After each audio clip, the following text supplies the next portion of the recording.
ऐसे ही व्रत करती हूँ। मेरी बहुत श्रद्धा है व्रत में, सारे व्रत इसी तरीके से करती हूँ। हेलो फ्रेंड्स, नमस्ते, राधे राधे, श्री शिवाय नमस्तुभ्यम।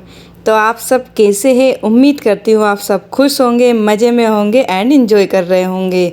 तो आज सोमवती अमावस्या, तो यहाँ ना मैं पूजा की तैयारी कर रही हूँ। तो मैंने पहले ना फ्लोर को अच्छे से साफ़ करके क्लीन करके उस पर ना चौक बना दिया था हल्दी और आटे का। उसके ऊपर चौकी रखी, उसको भी मैंने अच्छे से साफ़ कर लिया था पानी से। उसके ऊपर एक लाल रंग का कपड़ा बिछाएंगे, ये सुर्ख लाल नहीं है, हल्का लाल है। और उसके ऊपर तुलसी जी का हम गमला रख देंगे। तो तुलसी माता को ना मैंने सुबह ही अच्छे से साफ़ कर दिया था, मतलब नहला दिया था, और वो गमला भी सूख गया और माता जी भी सूख गई अच्छे से। तो यहाँ मैं ना तैयार होने से पहले वो सारी तैयारी कर दी थी। तो यहाँ मैं तैयार हो गई हूँ, और पता भी क्या हुआ, मेरे हाथ से ना अलता की कटोरी छूट गई, और देखिए मेरी साड़ी पूरी गंदी हो गई है। तो पता नहीं कैसे, जल्दी जल्दी में, बहुत जल्दी थी इसलिए। तो यहाँ ना आपको बिना महावर लगाए पूजा नहीं करनी चाहिए, कोई सी भी हुई। ये मतलब हम स्वाग का पूरा तैयारी कर लेना, मतलब सब कुछ पहन ले, पर इसके बिना ना अधूरा रहता है। या फिर आपके पैरों में, हाथों में मेहंदी लगी होना चाहिए, या फिर महावर। कुछ लोग तो मेहंदी लगा लेते हैं, उसके ऊपर भी महावर लगाते ही है, और ये काफ़ी अच्छी लगती है। तो इसकी डिब्बी आती है, वो सिर्फ 10 रुपये की कई दिन चलती है, वो मतलब घुला हुआ कंप्लीट निकलता है ये। तो यहाँ मैं हाथों में भी लगा लूँगी और पैरों में भी लगा लूँगी। तो यहाँ देखिए मेरी तैयारी हो गई, सारा सामान मैंने इधर रख दिया। तो इधर कुछ स्वाग का सामान रखा है, नारियल, और जिस चीज़ से व्रत लेते हैं ना, परिक्रमा करते हैं, उसके लिए मैंने इस बार 108 चिरौंजी ली है। कलश स्थापना करेंगे, तो चलिए यहाँ पूजा कर लेते हैं। तो जब हम पूजा करते हैं ना, तो सबसे पहले है ना पवित्र करना चाहिए। हाँ, मतलब पहले से सब कुछ पवित्र रहता है, फिर भी ये नियम है, थोड़ा सा जल छिड़कना चाहिए। और इधर ना दीप जला लेना चाहिए सबसे पहले, क्योंकि हमारे आसपास ना कोई नहीं होता है जो हमारी कथा सुने। तो कथा, जो दीप देव है ना, वो हमारी कथा सुनते हैं, हमारी पूजा को देखते हैं, और वो भगवान से जाकर कहते हैं कि पूजा कैसी रही, क्या गलतियाँ हुई, वो सारा वर्णन भगवान से करते हैं। तो कोई सी भी पूजा को स्टार्ट करने से पहले हमें धूप दीप जरूर जला लेना चाहिए। रोज़ घर में आप पूजा करते हो ना, उसमें भी हमें सबसे पहले ना दीपक को साफ करके दीपक जला लेना चाहिए, उसके बाद पूजा करनी चाहिए। और जैसे कुछ लोग होते हैं ना, पूरा मंदिर साफ कर देते हैं, भगवानों को नहला धुला के फिर दीपक जलाते हैं। नहीं, पहले दीपक जलाना चाहिए, नहीं तो भगवान को पता ही नहीं चलेगा कि पूजा कैसे हो रही है, क्योंकि दीप देव कुछ बताएंगे नहीं। दीप देव उसके दीप भगवान जो है वो बात का बताएंगे कि इतना ही कुछ हुआ, इससे पहले का उनको पता ही नहीं रहेगा। तो यहाँ ना मैं सभी में ना आटी बांध दूंगी, जैसे तुलसी माता में, गरुड़ जी महाराज में, और कलश में, और यहाँ तुलसी जी के लिए फूलों की माला है, तो मैं उनको माला पहना दूंगी। तो यहाँ पर ना इस बहुत सिंपल तरीके से मैं पूजा कर रही हूँ। अगर आप मतलब पूरा डिटेल्स में क्या क्या लगता है ये जानना है, तो आप मुझे कमेंट कर दीजिए। जब नेक्स्ट टाइम सोमवती अमावस्या आएगी ना, तो मैं आपके साथ उससे पहले ही सारी पूजन विधि और इसका नियम सब कुछ आपके साथ शेयर कर दूंगी। तो बस हमने यहाँ ना फूल चढ़ा दिए हैं, माला चढ़ा दी है, दीपक जाल प्रज्वलित कर दिया है, धूप लगा दिया है। तो अगरबत्ती हम यूज़ नहीं करते हैं। और जो कलश है ना, इसमें थोड़े से चावल, एक सिक्का, गोल सुपारी, थोड़ी सी कुमकुम और फूल डाल देंगे। दीपक को मतलब कलश को खाली नहीं रखते हैं। और मैं आम के पत्ते लाना भूल गई, पता नहीं कैसे ध्यान से उतर गया। तो आज बिना आम के पत्तों के ही कलश की स्थापना होगी।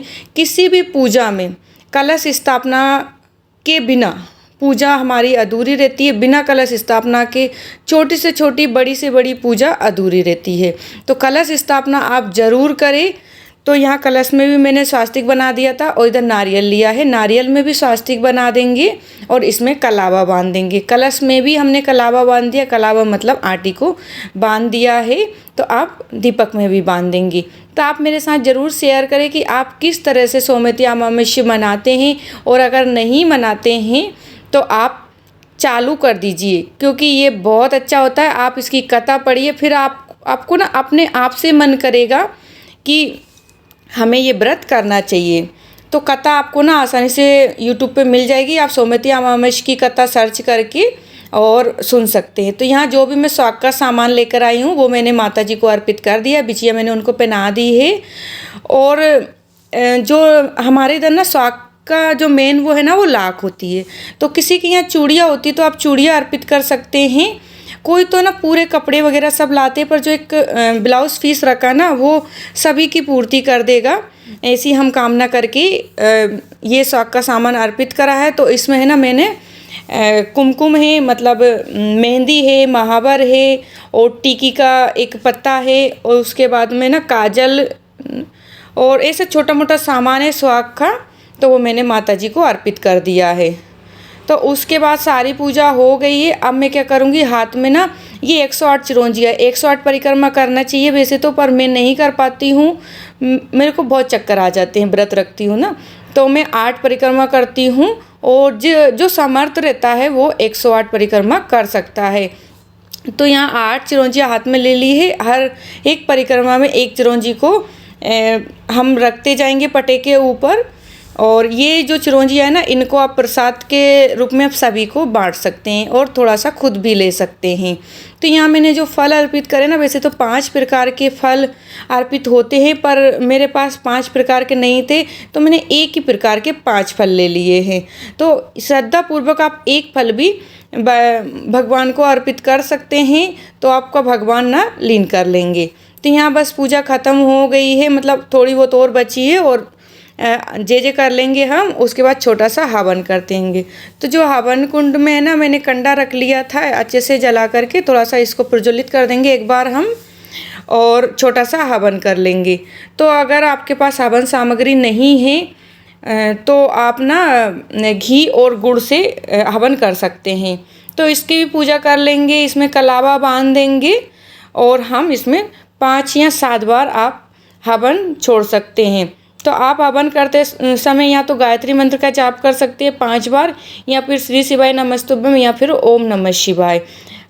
जो लेडीज़ है ना वो ओम नमः शिवाय डायरेक्ट नहीं बोलती, जो पहली बार बोलते हैं ना नमः शिवाय, ओम नमः शिवाय, ऐसे जाप करना चाहिए। तो डायरेक्ट ओम नमः शिवाय सिर्फ पुरुष बोल सकते हैं।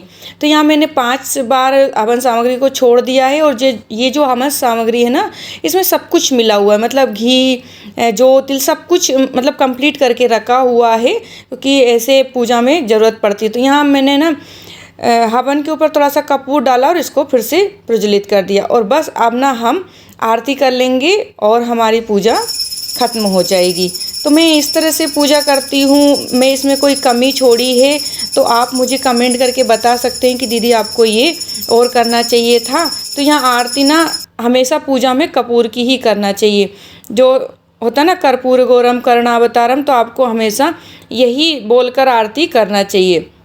तो यहाँ आरती हो गई है, और बस यहाँ भगवान से हमारे द्वारा जो भी भूल चूक हुई उसकी कामना कर लेंगे, और बस ये हम सब यहीं रखा रहने देंगे। बस आपको एक बार मैं अच्छे से दिखा देती हूँ। पूजा अच्छे से हो गई है, और जब तक दीप वगैरह जले ना, आप चौकी को नहीं हटाए। और अगर आपके पास जगह है कि यहाँ कोई काम नहीं पड़ता, तो आप इसको सुबह हटा सकते हैं। तो ये पूजा ना दिन में 12 बजे के बाद करती हूँ मैं। तो अभी 5 बजे का टाइम हो गया है, और देखिए इस तरह से मैंने सारी पूजा कर ली है। हाय फ्रेंड्स, नमस्ते, राधे राधे। आप सब कैसे हैं? तो आज है सोमवती अमावस, तो मेरी पूजा हो चुकी है। तो आप मुझे देखकर ये नहीं बोलना कि मैं शो अप कर रही हूँ, मैं हमेशा ऐसे ही पूजा करती हूँ। ये मेरा चौथा व्रत है।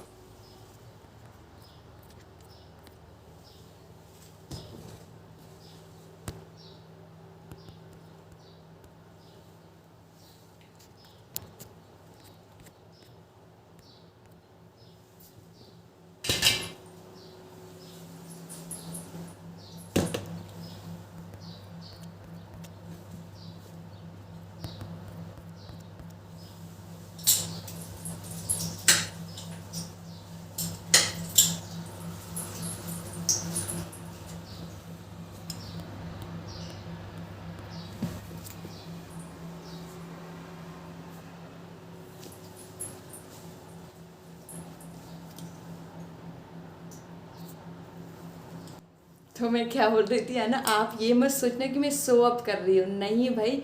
मैं ना हमेशा ऐसे ही व्रत करती हूँ, ये मेरा ना चौथा व्रत है। मतलब मैं ये वाला जो पीपल की पूजा करते हैं ना, दसवीं होती है वो चैत में आती है, उसका भी, और गणेश चतुर्थी का भी। इस बार गणेश चतुर्थी का अच्छे से नहीं कर पाई क्योंकि हम कहीं गए थे, मैंने आपके साथ शेयर करा था।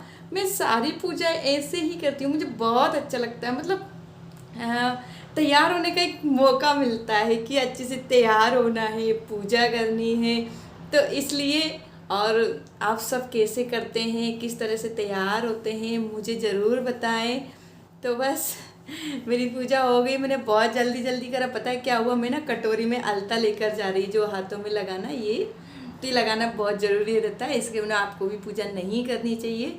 तो वो ना कटोरी में लेके जा रही थी और कटोरी गिर गई, तो पूरा घर भी गंदा हो गया। और इधर ना मेरी, शायद आप देख पा रहे होंगे, मेरी ना ये साड़ी भी गंदी हो गई है।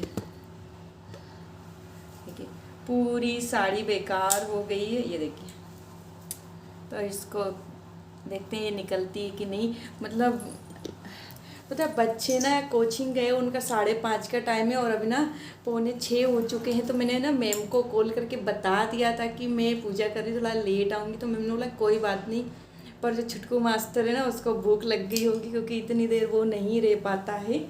तो बस खाना मैं बाद में आके बनाऊंगी, अभी बस चेंज करूंगी और एक दो ना इंस्टा के लिए रील बनाऊंगी, उसके बाद में बच्चों को लेने जाऊंगी। तो ब्लॉग कैसा लगा है मुझे कमेंट करके ज़रूर बताएं। मिलते हैं किसी नेक्स्ट वीडियो में, बाय, लॉट्स ऑफ लव।